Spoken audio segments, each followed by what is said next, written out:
डिलिव्हरीनंतर सुरुवातीचे पहिले 3 दिवस बाळाच्या आईच्या स्तनामध्ये कोलोस्ट्रियम असते. ते खूप चिकट असते, पण बाळाला ते पाजणं खूप महत्त्वाचं असते. नंतर 4 ते 5 दिवसापासून बाळाच्या आईला दूध वाढायला सुरुवात होते. पण आता 4 ते 5 दिवसानंतरसुद्धा सध्याच्या काळात बाळाच्या आईला दूध कमी असणे ही समस्या खूपच वाढत चाललेली आहे. त्यामुळे बाळाला सहज मार्केटमधून मिळणारी दूध पावडर आणून बाळाला फिडिंग देणे सुरू आहे. त्यामुळे माता पण निश्चिंत व बाळाप्रती निष्क्रिय होत चाललेले आहेत. तुम्हाला माहिती आहे का, पावडरने बाळ सुधारते, पण बाळ वेळोवेळी बिमार पडण्याचं हे मुख्य कारण असते.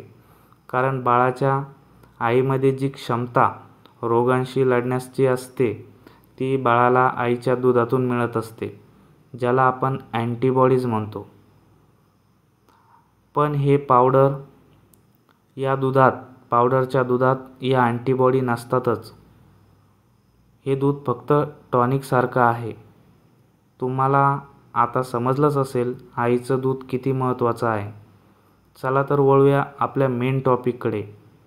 आता आपण बघू आईला दूध न येण्याची कारणं कोणती आहेत.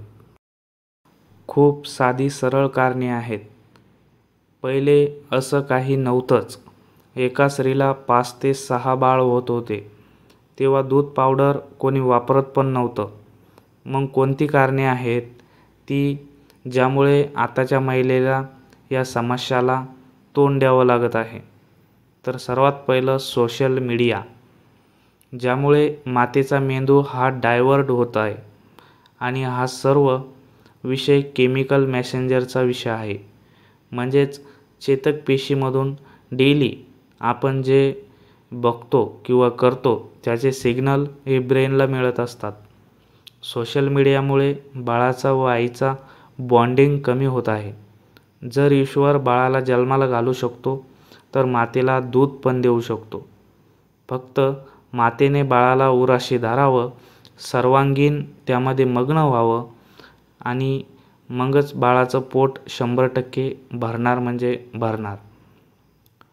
दुसरा विषय डिप्रेशन. हा पण एक विषय आहे.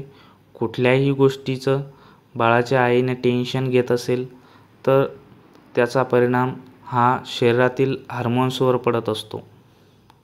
दूध मातेच्या शरीरात तयार होण्यासाठी 2 हार्मोन्स महत्त्वाचे आहेत. एक प्रोलॅक्टिन, दुसरा ऑक्सिटोसिन. तर या हार्मोन्सवर सुद्धा डिप्रेशनचा प्रभाव मोठ्या प्रमाणात पडत असतो. तर डिलिव्हरीनंतर मातेने रिलॅक्स माइंड ठेवणं खूप महत्त्वाचं आहे. बाळाच्या आईने जास्तीत जास्त हिरव्या भाजीपाला आपल्या आहारात ठेवावा.